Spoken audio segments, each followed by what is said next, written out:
আসসালামু আলাইকুম প্রিয় শিক্ষার্থী। আজকে আমরা আমাদের যে অনুশীলনীর প্রশ্ন সলভ করছিলাম হাজারী স্যারের বই থেকে। তো সেই প্রশ্নটা সলভ করার ক্ষেত্রে ২য় ভিডিওতে রয়েছি আমরা। আমরা যেহেতু পার্ট করে আ ভিডিওগুলো সলভ করছি হাজারী স্যারের বই থেকে। তো এটা আমরা দেখছি, ঠিক আছে? তো এটা হচ্ছে আমাদের আ এসএসসি ২৬ যারা বইটা পড়ছে অর্থাৎ ২৪ সালের যে এডিশন সেটা নিয়ে আমরা আসলে কাজটা করছি আরকি। তো এই ভিডিওটা অ্যাজ ইউজুয়াল কথাবার্তা তোমরা যারা এসএসসি পড়ছো তাদের জন্য কাজে লাগবে এবং যারা এডমিশন পড়ছো তাদের জন্য কাজে লাগবে আরকি। যেহেতু তোমরা অলরেডি জানো যে এডমিশনের মধ্যে এই মেডিকেল এডমিশন টেস্টের ক্ষেত্রে অনুশীলনী থেকে হুবহু প্রশ্ন আসার মতো ব্যাপার-স্যাপারগুলো আছে। আর বোর্ড পরীক্ষা তো এখান থেকে আসেই আরকি। ওকে? আচ্ছা, এবার আমরা এক, এক করে শুরু করছি। ঘটনাগুলো কি হয় বা না হয় চলো দেখি একটু আরকি। শুরুতে যদি আমরা ১৬ নাম্বারটা নিয়ে চিন্তা করি, ১৬ নাম্বারটার ক্ষেত্রে কি দেখলাম? বলছে কেপি-কেসির মধ্যে সম্পর্ক কোথায়? আচ্ছা, কেপি-কেসির মধ্যে সম্পর্ক আমরা আগের থেকেও যদিও জানি, তাই না? কেপি সমান হচ্ছে কেসি আর টি টু দি পাওয়ার আসলে ডেল এন, তাই তো? আচ্ছা, এখানে ডেল এন এর মানটা কত এটা জানলেই হবে আরকি। ডেল এন এর মানটা এখানে কত? এখানে দেখো ৩, এখানে হলো ১ আর ১ ২। তাহলে ৩ - ২ করলে আসলো কত? ১। তাহলে ডেল এন এর মানটা আমাদের কাছে আসছে কত? 1। তাহলে কি হবে? এই যে গ নাম্বার যেটা আছে এইটা হবে আমাদের কাছে আসলে অ্যান্সারটা আরকি। তাই না ভাইয়া? ওকে, গেল। এবার হচ্ছে ১৭ নাম্বারটার মধ্যে কি বলছে? আবার দেখো নাইট্রোজেন, হাইড্রোজেন বিক্রিয়া করে কেপি গ্যাসের মধ্যে সম্পর্ক বের করতে বলছে। এখানেও দেখো এই যে 2 আর এইখানে দেখো আছে কত ৩ আর ১ হলো ৪। তাহলে এখানে তাহলে কত হবে? এটার জন্য যদি আমরা বলি তাহলে ৪ সরি এটার জন্য হবে হচ্ছে কত? 2 - ৪ অর্থাৎ ডেল এন এর মানটা হবে -2। জাস্ট ডেল এন এর মানটা -2 বসাই দিলেই তো হয়ে গেল, তাই না? তাহলে ডেল এন এর মানটা -2 কোথায় আছে? কেপি সমান কেসি, ডেল এন সমান -2। এই যে এইটা হচ্ছে আমাদের কাছে সেই অ্যান্সারটা আরকি। বুঝতে পারছি না আমরা? ওকে। এবার আসো 18 নাম্বারটা। 18 বলছে কেসি-এর সমীকরণ বের করতে বলছে একটা এর ক্ষেত্রে একটা রিঅ্যাকশন দিয়ে দেওয়া আছে।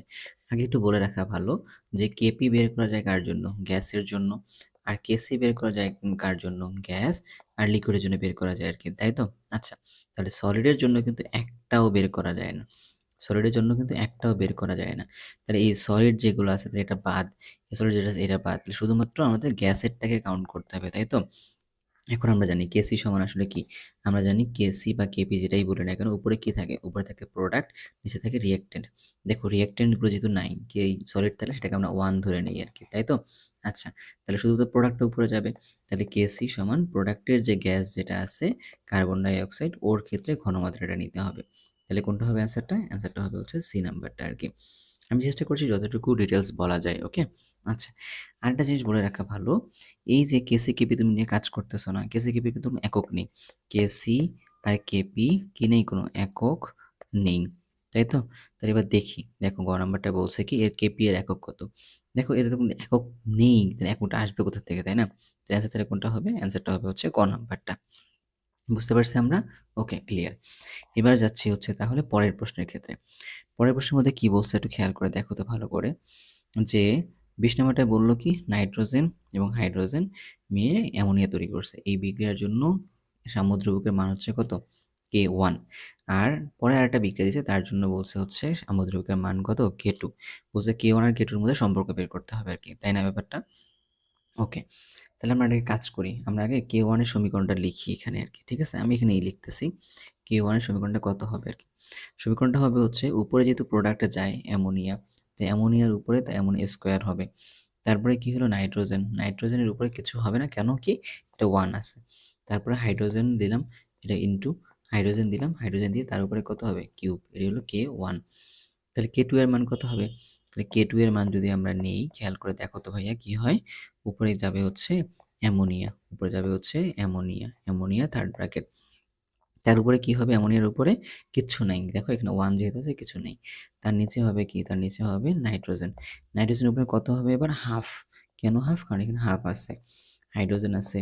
হাইড্রোজেনের ক্ষেত্রে তাহলে কত হবে? হাইড্রোজেনের ক্ষেত্রে হবে 3/2। তাহলে কি করতে হবে এবার আমাকে? আমি যদি K2 টাকে স্কোয়ার করে দেই তাহলে ঘটনা কি হয়? যদি আমি K2 টাকে স্কোয়ার করে দেই তাহলে কি থাকে দেখো তো নিচের মধ্যে লিখতেছে কিন্তু, হ্যাঁ? যে এখানে আমি অ্যামোনিয়া নিলাম। অ্যামোনিয়াটা স্কোয়ার ডিভাইডেড বাই নাইট্রোজেন হাফের উপরে স্কোয়ার করলে তো 1 হয়ে গেল। আর আমরা যদি হাইড্রোজেন নিই তাহলে এটা কত হবে? কিউব হবে আরকি। এটাকে আমরা K1 লিখতে পারি। তাহলে K2 স্কোয়ার সমান K1 অর্থাৎ K2 সমান √K1। ওকে ব্যাপারটা? তাহলে এটা কোনটা গেল? একদম গ নাম্বারটা আরকি। এটা হচ্ছে আমাদের কাছে অ্যান্সারটা। এবার দেখো আমরা বলতেছি কি 21 নম্বর প্রশ্নের মধ্যে যে এখানে আছে সালফার ডাইঅক্সাইড অক্সিজেনের সাথে বিক্রিয়া করে সালফার ডাইঅক্সাইড তৈরি করছে, ব্যালেন্স করে দেওয়া আছে আর কি। বিক্রিয়াতে তাপমাত্রা বাড়ালে কি হবে? আচ্ছা, এই বিক্রিয়াটা কেমন বিক্রিয়া আগে দেখো তো। তাপ উৎপন্ন হয়েছে না, তাও তাপ উৎপাদী বিক্রিয়া। আমরা জানি তাপ উৎপাদী বিক্রিয়া মানে এক্সোথার্মিক রিঅ্যাকশন যেটা হয় তার ক্ষেত্রে কেমন লিখি? আমরা লিখি রিয়েক্টেন্ট, সরি, আমরা এখান থেকে লিখি কিভাবে? আমরা এখান থেকে লিখি হইলো রিয়েক্টেন্টের সাথে প্রোডাক্ট, রিয়েক্টেন্ট থেকে প্রোডাক্ট আসে, প্রোডাক্টের সাথে রিলিজ উৎপন্ন হয় আর কি। গেল। তাহলে আমি যদি এখানে তাপমাত্রা বাড়াই তাহলে ঘটনা কি ঘটবে? রিলিজটা বাড়বে। রিলিজ বাড়া মানে কি? পি থেকে বিক্রিয়া করে তারা আর উৎপন্ন করবে আর কি, তাই তো? ব্যাপারটা কিন্তু এরকম। তাহলে আমাদের কাছে আর এর পরিমাণটা বাড়বে, ঠিক আছে? আচ্ছা, তা তাপমাত্রা যদি আমরা বাড়াই ফেলি তাহলে আমাদের বিক্রিয়কের পরিমাণটা তাহলে কি হবে? বাড়বে। তাহলে কার পরিমাণ কমবে? উৎপাদের পরিমাণ তাহলে কমবে। ওকে, তাহলে আমরা প্রোডাক্টের পরিমাণটা কমবে, রিঅ্যাকট্যান্টের পরিমাণটা বাড়বে। তাই তো? এবার চলো দেখি অপশনগুলো পড়ি। এই যে সালফার ট্রাইঅক্সাইডের উৎপাদন হ্রাস পায়, তার মানে প্রোডাক্টের পরিমাণটা আসলে হ্রাস পায়। তাহলে অ্যান্সারটা হচ্ছে কয় নাম্বারটা? 1 নাম্বারটা আর কি। ওকে, চেষ্টা করতেছি ভাইয়া যতটুকু ডিটেলসে বলা যায় আর কি। এবার আসো 22 নাম্বারটা। এই 22 নাম্বারটা তোমাদের বইতে অ্যান্সারটা ভুল দেওয়া আছে, হ্যাঁ? তো চলো একটু করে দেখি, ডিটেলস করে দেখি কি হয় এখানে আমাদের। আমাদের শুরুতেই দেখতেছি হাইড্রোজেনের সাথে আয়োডিনের বিক্রিয়া করে তৈরি হয় হাইড্রোজেন আয়োডাইড তৈরি হয় আর কি। কয় মোল তৈরি হয় হাইড্রোজেন আয়োডাইড? 2 মোল। শুরুতে এটা কত দেওয়া আছে? 4.25, এটা দিয়ে দেওয়া আছে 4.75। তাহলে শুরুতে এটা 0, মিশ্রণকে উত্তপ্ত যখন করছি। তারপরে কি হলো?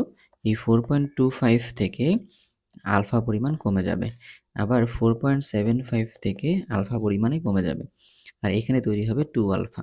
এখন বলে দিছে উত্তপ্ত করলে 2 আলফা পরিমাণ এইটা তৈরি হয়েছে আর কি। তাহলে এখন আমরা জানি 2 আলফা সমান 6.7। তাহলে আলফা সমান কত হবে? 6.7 ডিভাইডেড বাই 2 অর্থাৎ 3.35, তাই তো? আচ্ছা, তাহলে এবার তুমি বলো তো তোমার কাছে হাইড্রোজেনের পরিমাণটা কতটুকু আছে? হাইড্রোজেনের পরিমাণটা আছে তোমার কাছে হলো 4.25 থেকে 3.75, তুমি একটু বাদ দাও আর কি। ওকে, আচ্ছা আমরা একটু হিসাব করি তাহলে একটু আর কি, তাহলে কত হয়? আমরা যদি একটু হিসাব করে বলি 4.25 থেকে 3.35 বাদ দিই, তাহলে থাকে হচ্ছে কত? 0.9। তাহলে হাইড্রোজেন আছে আমার কাছে 0.9 এত মোল। আমার কাছে তাহলে আয়োডিন কতটুকু আছে? আয়োডিন তাহলে আমার কাছে আছে হচ্ছে 4.75 মাইনাস 3.35। ওকে, তাহলে কত? 1.4। তাহলে আয়োডিন আছে 1.4 মোল। আর আমার কাছে হাইড্রোজেন আয়োডাইড কতটুকু আছে বলছে? এইটা আছে হচ্ছে 6.7 মোল, ঠিক আছে? এবার যদি আমি কেপি কেসির ফর্মুলা বসাই, কেসি, কেসি সমান কি? কেসি সমান হচ্ছে এই 6.7 ডিভাইডেড বাই ভি, তার উপরে হলো square, divided by 0.9 divided by V, 1.4 divided by V. দেখো ভি স্কোয়ার আর নিচে দুটো ভি কেটে যাবে, তাহলে কি কি থাকবে? 6.7 এর স্কোয়ার ডিভাইডেড বাই 0.9 ইন্টু 1.4, গুণ করলে কত আসে অ্যান্সারটা? এই অ্যান্সারটা হচ্ছে আমাদের একটু বের করতে হবে আর কি। ওকে, আমি একটু তোমাদের জন্য করছি হিসাবটা। 6.7 এর স্কোয়ার দিলাম ডিভাইডেড বাই 0.9 ইন্টু 1.4। ওকে, 35.62, 35.62, 35.62 এটা আসতেছে অ্যান্সারটা আর কি। বাট প্রবলেম হলো এটা হচ্ছে আমাদের কাছে অপশনে নাই। 35.15 আছে, সো কিছু না থাকলে আমি সেটা দেখে দাগায় দিয়ে সেটা প্রেফার করব। বাট বইয়ের মধ্যে কোন অ্যান্সার দেওয়া আছে ক নাম্বারটা আর কি, হ্যাঁ? সো এটা আসলে হচ্ছে না, তোমার কাছে এটাই হবে 5.62। সো তুমি একটু কেয়ারফুলি এটাকে হ্যান্ডেল করবে আর কি। সো ব্যাপারটা ক্লিয়ার ভাইয়া? ওকে, এবার যাচ্ছি হচ্ছে না 23 নাম্বারটায়। N2O4 থেকে NO2 তৈরি হয়েছে, এখানে আংশিক চাপ দিয়ে দেওয়া আছে, আমাকে বলছে কেপি এর মান। তো কেপি সমান আমরা কি জানি? আমরা জানি প্রোডাক্ট বাই রিঅ্যাক্টেন্ট। তাহলে প্রোডাক্ট কোনটা? NO2 এর স্কোয়ার, কারণ N 2 আছে। তারপর পি অফ N2O4, তাই তো? N2O4 NO2 এর ক্ষেত্রে আংশিক চাপ কত? 0.31, তাহলে 0.31 এর স্কোয়ার ডিভাইডেড বাই 0.69। হিসাব নিকাশ করে দেখো কেপি এর মান কত আসে? 0.31 এ স্কোয়ার ডিভাইডেড বাই 0.69, তাহলে 0.139, 0.139। কোনটা আছে অপশন? খ নাম্বারটার মধ্যে অপশন আছে আর কি, এটা হচ্ছে উত্তরটা। ওকে, আচ্ছা 24 নম্বরে কি বলছে? হেবার পদ্ধতিতে অ্যামোনিয়া উৎপাদনে কোন প্রভাবটা ব্যবহার করা হয়? এটাতে আয়রন ব্যবহার করা হয়। ওকে, আচ্ছা, কিন্তু মোলিবডেনামের কথাও বইয়ে উল্লেখ আছে, বাট মাথায় রাখতে হবে এটা কিন্তু প্রভাবক সহায়ক, প্রভাবক কিন্তু না। ওকে, আচ্ছা, পটাশিয়াম পারম্যাঙ্গানেটের অক্সালিক অ্যাসিড দ্রবণে রেডক্স বিক্রিয়ায় কোনটি অটোপ্রভাবক রূপে কাজ করে? তাহলে তোমাকে এখানে বিক্রিয়াটা লিখে বুঝলে সুবিধা। এর সাথে যদি আমরা কি দিই, H2C2O4 অক্সালিক অ্যাসিড যদি দিই, এখান থেকে তৈরি হয় +7 থেকে ম্যাঙ্গানিজ তৈরি হয় +2-তে, আর ওইখান থেকে তৈরি হয় কার্বন ডাইঅক্সাইড। ম্যাঙ্গানিজ যত তৈরি হবে তত হচ্ছে এই বিক্রিয়াটার হার বাড়ে। তার মানে এই ম্যাঙ্গানিজ 2+টা হচ্ছে অটোপ্রভাবক হিসেবে ইউজ হয়। তাহলে কোনটা এটা? এই Mn2+টা। ঠিক আছে ভাইয়া? আচ্ছা, নিচে কোনটি তীব্র অ্যাসিড? তীব্র অ্যাসিড এটা সবগুলো অক্সি অ্যাসিড তো, মানে অক্সি অ্যাসিড। অক্সি অ্যাসিড মানে কি? যারা অক্সিজেনের সাথে জড়িত আছে। আচ্ছা, এদের ক্ষেত্রে কি হলো? যাদের কেন্দ্রীয় পরমাণু জারণ মান বেশি, সেন্ট্রাল অ্যাটমের জারণ মান যত বেশি হবে সেটা তত তীব্র। জারণ মান যত বেশি, তীব্রতাও তত কেমন হবে ভাইয়া? তীব্রতা তত বেশি। তাহলে দেখি, এখানে নাইট্রোজেনের জারণ মান কত? +5। ফসফরাসের জারণ মান কত? +5। তারপরে ক্লোরিনের জারণ মান কত? +7। সালফারের জারণ মান কত? +6। তাহলে কোনটা সবচেয়ে বেশি হলো? এই যে পারক্লোরিক অ্যাসিডের ক্ষেত্রে জারণ মান সবচেয়ে বেশি, এটা তোমার কাছে সবচেয়ে তীব্র অ্যাসিড। ওকে, আচ্ছা, এবার আসো কোনটি দুর্বলতম অ্যাসিড? তো আমরা জারণ মান বের করে বলতে পারবো আমরা মনে হয়। চলো দেখি, এখানে হচ্ছে +5, এখানে হলো +7, +6, +7। সবচেয়ে কম কোনটা আছে? ঘ নাম্বারটায়। তাহলে এটা হচ্ছে আমাদের কাছে সবচেয়ে দুর্বলতম অ্যাসিড এদের মধ্যে আর কি। কোনটি অনুবন্ধী অম্লক্ষার যুগল? অনুবন্ধী অম্লক্ষার যুগল তার মানে আহ, আমরা জানি, ধরো H2O, এটা ধরলাম আমরা অ্যাসিড, ঠিক আছে, এর সাথে বিক্রিয়া দিলাম আরেকটা H2O, এটা ধরলাম আমরা বেজ। একটা H2O এর কাজ কি? এর কাজ হলো প্রোটন দান করা, এর কাজ হলো প্রোটন দান করা। যদি প্রোটন দান করে, এর কাজ কি? প্রোটনটা গ্রহণ করবে। তাহলে দেখি, এই অ্যাসিড থেকে আমাদের কাছে আসবে কনজুগেটেড বেজ, সেটা কোনটা? OH minus. এই অ্যাসিডের ক্ষেত্রে অ্যাসিড আর কনজুগেটেড বেসটা আমরা পেয়ে গেছি, তাই না? এখন এই বেসটা যখন প্রোটন গ্রহণ করছে, তখন ও কিসে পরিণত হলো? H3O+। এটা হলো কনজুগেটেড বেস বা কনজুগেটেড অ্যাসিড। এটা হলো কনজুগেটেড অ্যাসিড। তাহলে এইটা হলো আমাদের কাছে, কনজুগেটেড অ্যাসিড বেস পেয়ার। এই যে এটা হলো আমাদের কাছে কনজুগেটেড অ্যাসিড বেস পেয়ার। তাহলে কোনটা? আমরা যদি এক কথায় লিখি, H2O আর H3O+, এটা। তাহলে কোনটা হবে? খ নাম্বারটা হবে অ্যান্সার আর কি। বুঝতে পারলাম আমরা? ওকে, এবার যদি যাই H3, 29 নাম্বারটা, H3PO2 এর মধ্যে ক্ষারকত্ব কত? এখানকার মধ্যে ক্ষারকত্ব হলো 1, কারণ এখান থেকে একটা মাত্র প্রোটন দান করে গেল। আচ্ছা, এবার বলছে অম্লত্ব, তাহলে Al2O3 এর অম্লত্ব বের করতে বলছে। অম্লত্ব বের করার জন্য কিন্তু একটা অম্লের সাথে বিক্রিয়া দিতে হবে, সে কতটা অম্লকে প্রশমিত করতেছে সেই নাম্বারটা। আচ্ছা, তাহলে এখান থেকে কি তৈরি হবে? অ্যালুমিনিয়াম ক্লোরাইড, আর তৈরি হবে হচ্ছে পানি। এবার দেখো, আমাদের অ্যালুমিনিয়াম আছে 2টা, 2 দিয়ে গুণ করে দিছি।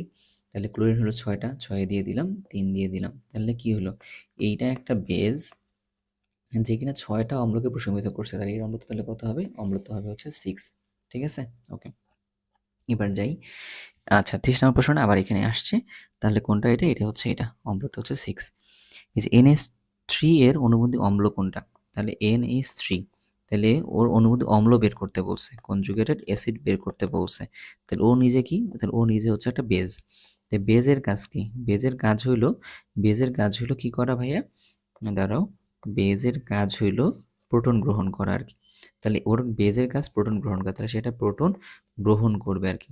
গ্রহণ করলে কিসে পরিণত হলো? NH4+। তাহলে ওই বেজের জন্য অনুবন্ধী অম্ল তাহলে কোনটা হবে? NH4+। এই যে ক নাম্বারটা হচ্ছে অ্যান্সার। আচ্ছা, এর বলছে কি? অনুবন্ধী অ্যাসিড বের করতে বলছে, কার জন্য? HSO4 এর জন্য। HSO4 এর জন্য কি বের করতে বলছে? কনজুগেটেড অ্যাসিড বের করতে বলছে। তাহলে ও নিজে কি? তাহলে ও নিজে হচ্ছে একটা বেজ। বেজের কাজ কি? প্রোটনটাকে সে গ্রহণ করবে, গ্রহণ করলে সে কি তৈরি করবে? H2SO4 তৈরি করবে। তাহলে এটাই হচ্ছে তার কনজুগেটেড অ্যাসিড। তাহলে কোনটা? ক নাম্বারটা। বুঝলাম? ওকে, তারপর বলছে কি? ওইটার ক্ষেত্রে আবার কনজুগেটেড অনুবন্ধী ক্ষারক বের করতে বলছে। তাহলে এবার কি? HO4- ও হচ্ছে এবার একটা অ্যাসিড। কেন? অ্যাসিডের ক্ষেত্রে কি হয়? কনজুগেটেড বেজ হয় আর কি। তাহলে ও এবার কি করবে? ও এবার H+টা দান করবে আর কি। অ্যাসিড তো H+ দান করে, দান করার পর কিসে পরিণত হবে? SO4 2-। তাহলে কোনটা হবে অ্যান্সারটা? অ্যান্সারটা হবে হচ্ছে গ নাম্বারটার মধ্যে আর কি। তো এই ছিল আজকের ভিডিও পর্যন্ত। আমরা পরবর্তী ভিডিওতে আবার 34 নাম্বার থেকে শুরু করে সামনের দিকে আগাবো। ভিডিও লেন্থগুলো ছোট করতেছি যাতে করে তোমার জন্য সুবিধা হয়। আর ভাইয়া হচ্ছে যে যতটুকু পারি ভিডিওগুলো চেষ্টা করব যে সপ্তাহের দিনগুলোতে দেওয়ার জন্য। সানডে, তারপরে হচ্ছে মানডে, তারপর হলো টুয়েসডে, তারপরে হচ্ছে ওয়েডনেসডে আরকি দেওয়ার জন্য। তবে আমাদের যদি কখনো প্রয়োজন পড়ে একান্তই, যেমন এডমিশন যেহেতু এখন চলতেছে, জিএসটি আছে সামনে, এগ্রি আছে সামনে, তো অনেকের অনেকগুলো রিকোয়েস্ট থাকে। এজন্য হচ্ছে মাঝে মধ্যেই হচ্ছে শুক্র শনিবার থেকে ভিডিও আপলোড করতে পারি। তবে চেষ্টা করব এই ৪ দিনে ভিডিওগুলো আপলোড করার। ওকে? আর আজকে ভাইয়ার গলাটা কেমন লাগছে সঠিক করে বলতে পারতেছি না। কারণ আমার একটু গলা ভেঙে গেছে তাই। এজন্য গলার মধ্যে প্রেশার পড়তেছে। তো প্রেশার পড়ে যাওয়ার জন্য ভিডিওটুকু করে দেওয়া। সো আজকে পর্যন্ত থাকুক। পরের ভিডিওতে আবার আলোচনা করব। আমরা আস্তে, আস্তে আগাই, বুঝে, বুঝে আগাই। যাতে করে আমাদের একাডেমিক জার্নি বা এডমিশন জার্নিটা খুব ভালো হয় আরকি। সো ধন্যবাদ তোমাদের সবাইকে। সবাই ভালো থাকবা, সুস্থ থাকবা। আল্লাহ হাফেজ।